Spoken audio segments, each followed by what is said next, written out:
في خطابه الأول منذ بداية الأزمة الخليجية دعا أمير قطر الشيخ تميم بن حمد آل ثاني إلى الحوار لحل الأزمة بين بلاده وبين 4 دول عربية، لكن دعوة تميم شددت على احترام السيادة الوطنية لبلاده خلال أي محادثات مقبلة. وألقى أمير قطر هذه الكلمة بعد ساعات من إعلان وزير الخارجية الأمريكي ريكس تيلرسون أن الولايات المتحدة راضية عن جهود قطر لتنفيذ اتفاق يهدف إلى مكافحة تمويل الإرهاب.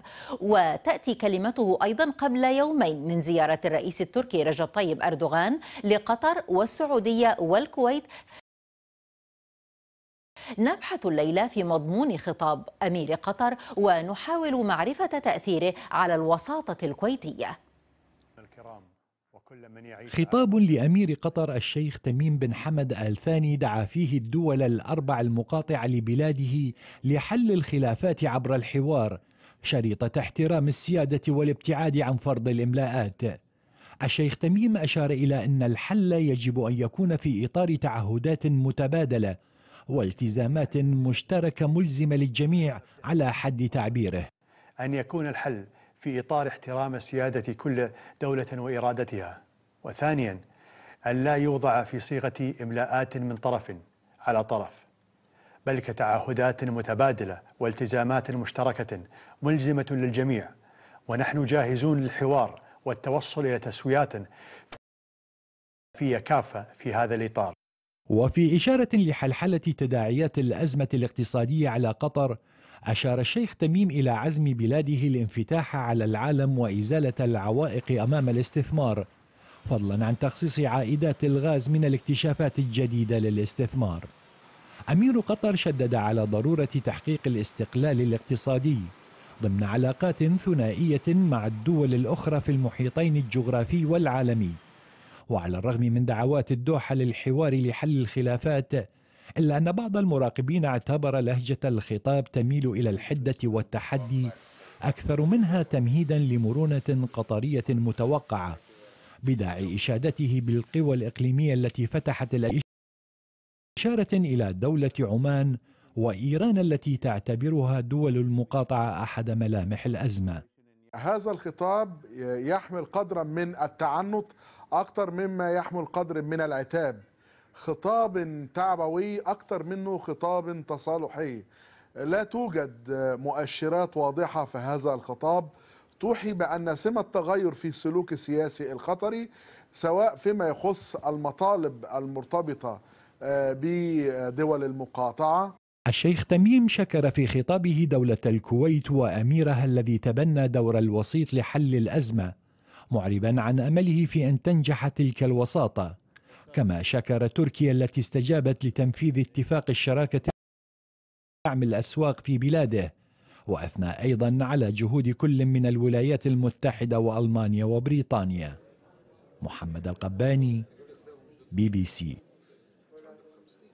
ومعنا من الدوحة الآن صادق محمد العماري رئيس تحرير جريدة الشرق، ومعنا من الكويت أستاذ القانون الدولي الدكتور فايز النشوان، ومعنا من جدة الدكتور خالد باطرفي الأكاديمي والباحث السياسي في جامعة الفيصل. نرحب بضيوفنا الكرام جميعا، ونبدأ معك سيد صادق العماري من الدوحة. ونريد أن نسأل، لأن مثلا من ضمن ردود الفعل حتى الآن أنور قرقاش وزير الدولة الإماراتي للشؤون الخارجية قال قبل قليل أنه ما حدث أو ما ورد في الخطاب هو تكرار. توافق على ذلك أم أن في رأيك الخطاب جاء بجديد؟ مساء الخير. في الحقيقة خطاب سمو الأمير ليلة أمس أصاب الكثير بخيبة الأمل بعد أن اعتقدوا أو توقعوا أن سمو الأمير سيطرح تنازلات، ولكن وجدوا على العكس هناك ثبات في المبادئ. وضع سمو الأمير قواعد للحل ومنها الحوار، وألا يكون على شكل إملاءات أو شروط. وقال سموه أن قطر ترحب بالحوار، وهذا طبعا يتوافق مع ما طرحته قطر منذ بداية الأزمة حين دعت إلى الجلوس إلى طاولة المفاوضات ورحبت، وكانت الدولة الوحيدة في الحقيقة هي التي رحبت، التي تدعو إلى الجلوس والتفاوض، بينما لم يقم دول الحصار بهذا الأمر، وحاولوا تعطيل الوساطة الكويتية ووضع العراقيل أمامها ومحاولة إفشالها بتسريب قائمة الطلبات ثم تسريب اتفاق الرياض الذي يدينهم أكثر مما يدين قطر. طيب خالد باطرفي، هل هناك حلحلة في الأزمة في ثنايا يعني ما ورد في الخطاب؟ هذه الدعوة للحوار نموذجا، هل يمكن أن تكون بداية حل الأزمة؟ يعني أنا لا أجد أن الخطاب جاء بجديد. كنت أتمنى أن تكون هناك حلول مبتكرة أو رؤية للحل تلبي مطالب أو مشكلات الأشقاء والإخوة الذين تضرروا كثيرا من سلوكيات قطر في المنطقة، ولكن لم أجد إلا مكابرة وعنادا وإصرارا على أنهم على حق، وبالتالي فإن أي دعوة على الحوار بعد هذا الإصرار تصبح فارغة المضمون، لأنك إذا كنت منكر أنك أخطأت أصلا وأنك تصر على أنك على حق والآخرين على باطل، فعلى أي أساس يكون الحوار؟ الحوار تم بالفعل في 2013 و2014 وتم التوقيع عليه من الأمير قطر، وفي النهاية لم يلتزم قطر بما تعهدت به، ولذلك لا أعتقد أن دول الخليج ومعها مصر ستكرر المحاولة من جديد إذا لم يكن هناك التزام الاتفاقيات السابقة. طيب قبل أن أتحول إلى الكويت، سيد العماري، يبدو أنك يعني تريد أن تراجع بعض ما قيل، تقول لم يقل ذلك، ماذا تقصد؟ أريد أن أعلق على الأخ الذي قال أن سمو الأمير قال أن أو هو خطاب مكابرة وأن كأن قطر لا تخطئ. بالعكس، سمو الأمير في الخطاب قال نحن لدينا وجهة نظر معينة في قضايا سياسية قد لا يتفقون معنا، وهم لديهم أيضا وجهة نظر سياسية قد لا نتفق معهم. سمو الأمير لم يقل نحن على حق وهم على باطل. سمو الأمير ذكر أن هذه وجهات نظر في الأول والأخير، هي لا تؤدي إلى ما ادعوه من أنها انتهاكات لحقوقهم أو فسمو الأمير ذكر ذلك بصورة واضحة أن هذه وجهات نظر، ومن حق أي دولة أن يكون لها وجهات نظرها بما لا يؤدي بالطبع إلى ضرر لدولة أخرى. طيب فايز النشوان، يعني في الخطاب ورد ذكر الوساطة الكويتية والشكر والثناء على الجهود الكويتية، ويعني حتى الشخصيات الدولية التي تصل إلى المنطقة دائما الكويت في يعني قمة المدن التي يتم زيارتها، والحديث عن الوساطة وكأنها لا تزال قائمة. في رأيك ما الذي يحدث الآن يعني بعد هذا الخطاب؟ كيف ستتغير المساعي الكويتية؟ طبعا الوساطة لا زالت قائمة بالمناسبة، وأنت فلسفة التكتيك للوساطة سبب وجود جميع الدول التي تطرح نفسها كوسيط للكويت، لأن الكويت اشترطت أمام الدول الخمس أن تكون هي البلد الوسيط الوحيد لحل الأزمة الخليجية، وأي بلد يريد أن يدخل في موضوع الوساطة يجب عليه أن يتقدم لها حتى تقوم هي بفلترة المسائل وتقريب وجهة النظر، ظنا بأن أو اعتقادا وإيمانا من سمو الأمير الشيخ صباح حفظه الله بأن الحل يجب أن يكون خليجيا وعربيا. فبالتالي أعتقد أن مسألة كأن الوساطة قائمة، لا، الوساطة هي قائمة. بالنسبة للجديد الوساطة، هو هناك تغير في التكتيك وتغير الوساطة من محاولة إقناع المتنازعين للأزمة للقبول على الشروط مثلا 13 أو تهيئة ظروف مناسبة يعني لهذه الشروط، إلى محاولة لتفتيت الأزمة وتحويلها إلى مراحل، لأن من الواضح أن الأزمة ستطول، على اعتبار وجيه أن هناك يعني عدم قبول من الدول الخمس بالمناسبة، الدول الأربع من جهة والدولة القطرية من جهة، عدم قبول بالحلول السريعة التي من الممكن أن تحل مشكلة. يعني على سبيل المثال الدول الأربع تعتقد بأن هذه المطالب يجب أن تنفذ حزمة واحدة بدون مراجعة، القطريين يعتقدون بأن بعض يعني فيها بعض المساس بالسيادة ويجب أن تناقش. هذه مسائل يعني ربما قد تأخذ وقتا وقد يعني طيب والآن وبعد هذا الخطاب هو أحدث ما لدينا، كيف ستتغير فلسفة الوساطة كما تسميها فايز النشوان؟ أنا شخصيا لا أعتقد أن الخطاب يعني أفاد أو أضر الوساطة. يعني هو الخطاب صحيح أنه كان هادئ من سمو الأمير الشيخ تميم، وكان يعني بجملته استخدم عبارات يعني هي أكثر للداخل منها للخارج، وبالتالي أنا لا أعتقد أنه سيفيد الوساطة بشيء، إنما هو يؤكد على أن الوساطة قائمة، والوساطة ورحب به مع الزميل من قطر أن الدوحة هي الوحيدة التي رحبت بالوساطة. لا، الدول الخمس كلها رحبت والعالم كله رحب بهذه الوساطة، ويعني بدليل أن الترحيب وصل حتى إلى تمديد فترة المهلة 10 أيام إلى يومين، واستجابت الدول 4 بدون معقب. وحتى الآن يعني لما قالوا في البند 12 من ضمن الطلبات 13 بأن الطلبات سترفض إذا فيما لو لم يقبل هذا الأمر، الوساطة الكويتية طرحت أن لا، خلونا الآن نضع الطلبات موجودة ونحاول إلى تفتيتها، ونحاول مثلا تقديم بعض التنازلات. فكانت المبادئ الستة التي حلت محل الشروط الأصلية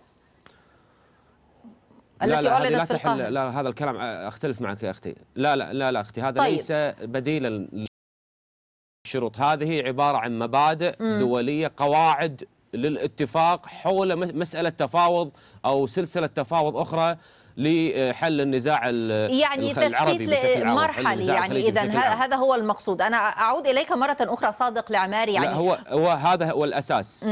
صادق العماري، يعني الدول كلها يبدو أنها ترحب بالوساطة الكويتية، يقول فايز النشوان ليس فقط قطر، وتستجيب إليها، والدليل ما سمعناه في إعلان القاهرة، ويعني مواقف مختلفة حتى دولية. لماذا الإصرار على أن قطر، يعني إظهار قطر وإظهار الدوحة بأنها هي الطرف الوحيد في كل هذا الذي يسعى لحل الأزمة والقبول بالوساطات؟ نعم، قطر أنا لا أقصد أن الدول الأخرى لا ترحب بها، الدول العالمية بالعكس، أمريكا وبريطانيا والدول الأوروبية كلها تدعم الوساطة الكويتية، وزيارات وزير الخارجية الأمريكي للمنطقة كانت دعما للوساطة الأمريكية. لكن أنا أتحدث من يهيئ الطريق لنجاح الوساطة الكويتية بين قطر ودول الحصار. قطر تستجيب لما تريده الكويت في إطار السيادة واحترام السيادة وألا تكون إملاءات، وهذه القواعد وضعتها قطر منذ اليوم الأول في المؤتمر الصحفي الذي عقده وزير الخارجية، وسمو الأمير أكد هذا الكلام مجددا في خطابه يوم أمس.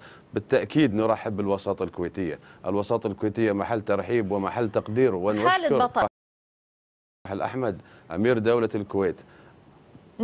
طب لنسمع من خالد بطرفي، لأن كما ورد في الخطاب هو وكأن الدوحة الآن تشترط أن يكون أي حل لهذه الأزمة الحالية يشتمل أو ينص على أنه مستقبلا لو تجدد الخلاف السياسي ألا يمس ذلك برعايا البلاد المعنية. وصفهم أمير قطر بالمواطنين الأبرياء في خطابه، وكأن هذا هو شرط مسبق. يعني هل هكذا كان وقع هذه العبارة تحديدا في المملكة العربية السعودية؟ وهل هناك استعداد لاحتواء وتلبية هذا الشرط أو المطلب؟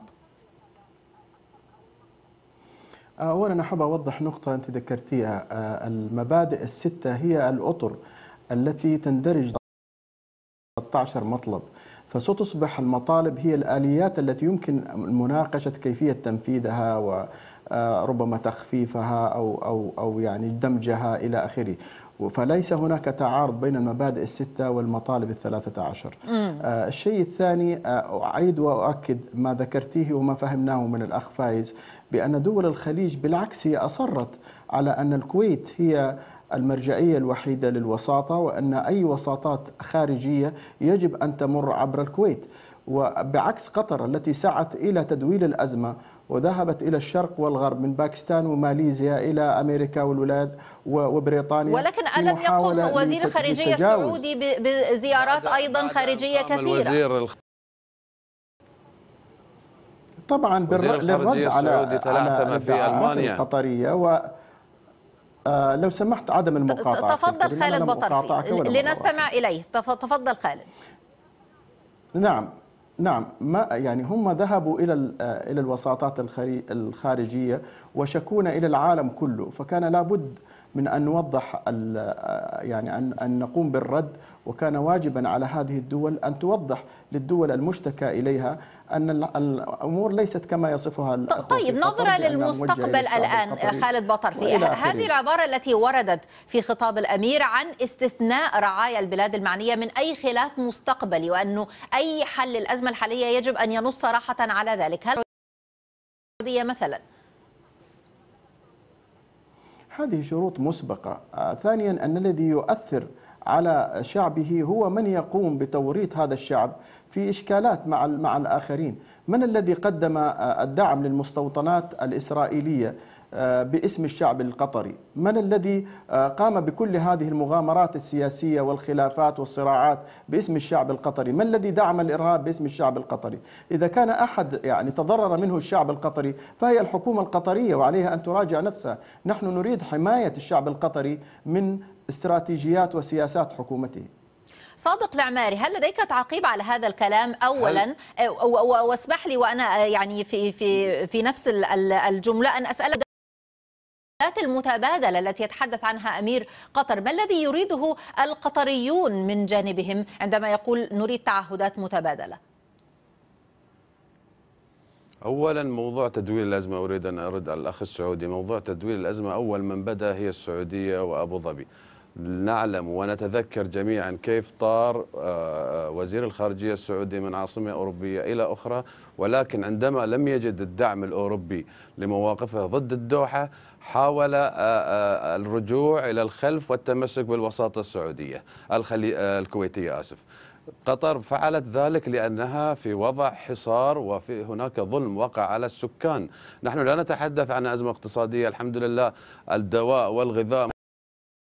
احنا نتحدث عن حالات إنسانية تقدر ب16,000 حالة إنسانية تضررت من الحصار حتى الآن، منها حق في التعليم، حق في ممارسة الشعائر الدينية، حق في الإقامة، حق في السكن، حق في العمل. كل هذه الحقوق انتهكتها دول الحصار خلال هذه الشهرين الذي فاتوا، بخلاف تشتيت العائلات، بخلاف الأطفال الذين لم يعرفوا أين يعيشون مع أمهاتهم أو مع آبائهم. هناك زواجات بين قطريين وخليجيين. طيب مفهوم هذا الكلام، وهي نقطة مهمة وتستحق التوقف عندها، ولكن قبل أن أستمع لضيوفي في الرد عنها، مسألة التعهدات المتبادلة، ما الذي يريده الجانب القطري إذا جلسوا إلى طاولة حوار وقيل ليطلب كل طرف ما يريد؟ نعم، نحن تعرضنا للغدر وغدر بنا أشقاؤنا في السعودية وأبو ظبي والبحرين ومصر.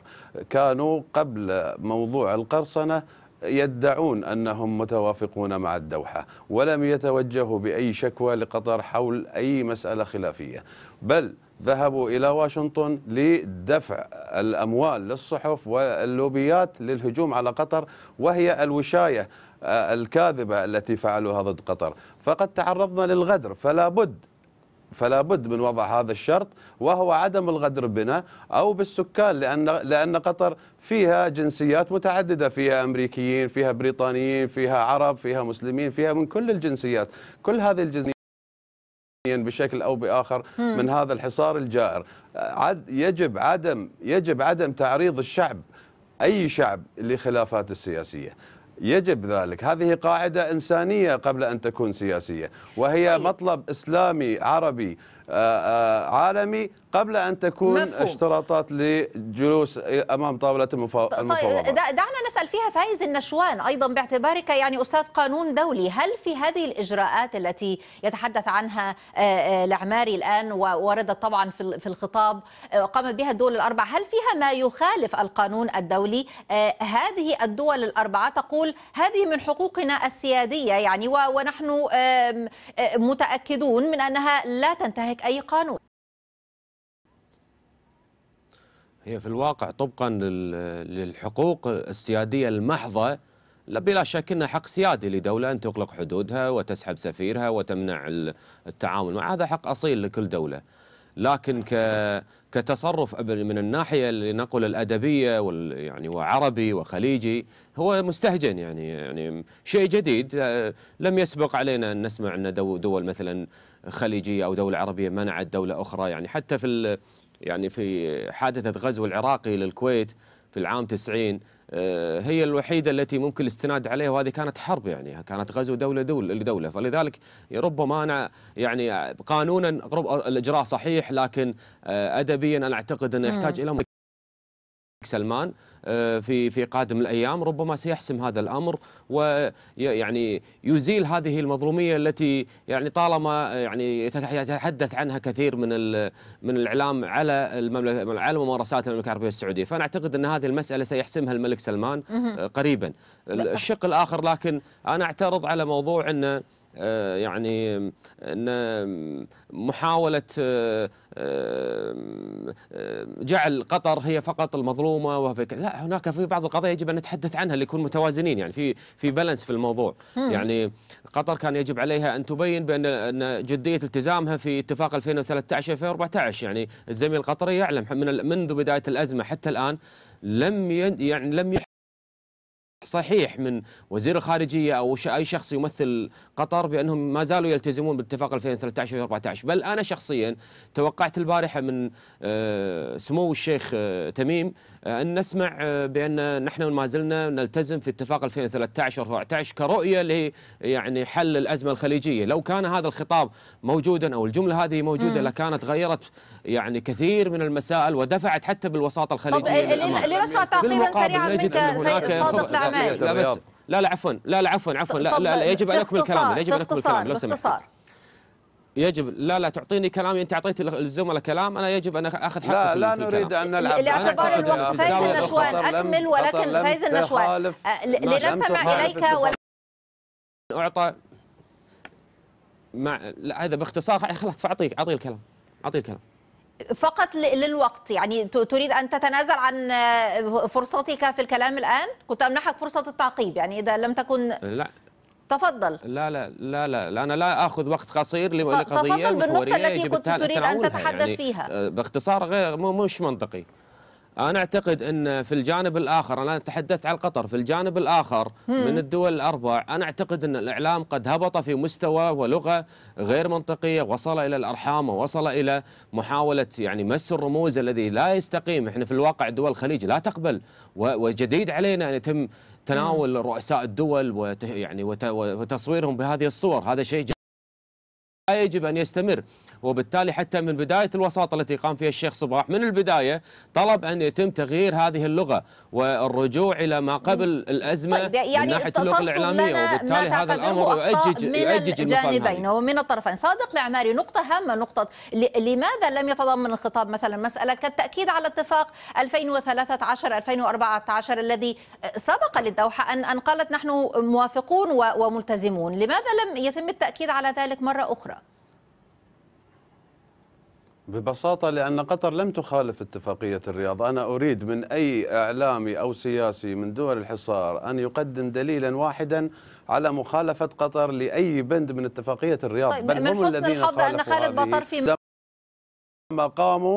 عندما قاموا باتخاذ هذه الإجراءات قبل أن يجلسوا هناك بنود معينة تنظم هذه الاتفاقية وتنظم في حال إذا وجد خلاف في وجهات النظر أو تخوفات من دولة إلى دولة أخرى. هم لم يبلغوا قطر بأي مشكلة أو بأي خلاف أو بأي اختلاف، ولم يجلسوا سابقا. قطر فوجئت بهذا الإجراء فورا بدون أي مقدمات وبدون أي دلائل أو تبرير حتى. نسمع لك خالد بطرفي. إذا يبدو كأن النقطة هي لو كانت قطر لم يقدموا أي دليلا واحدا، بل بالعكس تم الشكوى من ذلك. اسمحي لي بس آخر كلمة. بل بالعكس أمر قطر في مكافحة الإرهاب. تفضل خالد بطرفي.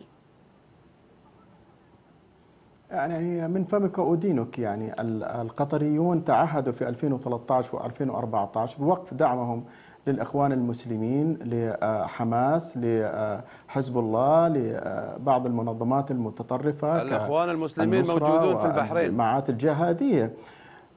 على كل حال هذا تعهدهم بغض النظر عن هذه التبريرات أخي الكريم، هذا الذي يوقع عليه وهذا الذي قرأناه في التعهد. هل التزمت البحرين بدعم المعارضة؟ يا أخي لا تقاطعني يا أخي الكريم.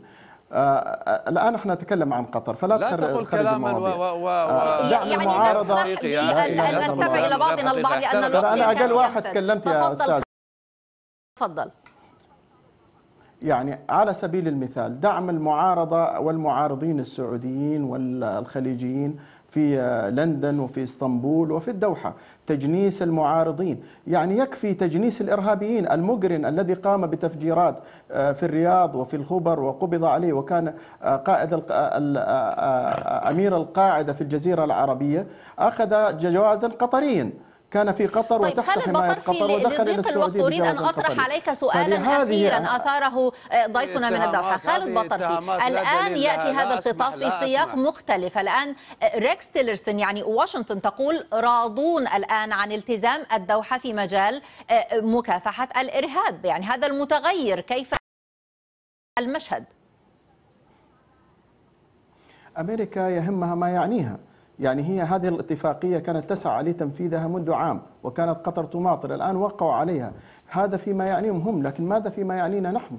في الأذى الذي يصلنا، في دعمهم للمشاغبة الشيعية المتطرفة في القطيف، في دعمهم للمعارضة المسلحة في اليمن، في البحرين، في هذا الأذى الذي تجنيس المعارضين، تجنيس الإرهابيين، هذا شيء يخصنا نحن. أمريكا أخذت ما تريد، نحن لم نأخذ ما نريد. نعم، شكرا لكم جميعا. انتهى الوقت. أشكرك من جدة الدكتور خالد بطرفي الأكاديمي والباحث السياسي في جامعة الفيصل، وأشكر من الدوحة صادق محمد العماري رئيس تحرير، ومن الكويت كان معنا أستاذ القانون الدولي الدكتور فايز النشوان، أشكره أيضا. العالم هذا المساء متواصل معكم وفيه بعد الفاصل. عباس يجمد كافة الاتصالات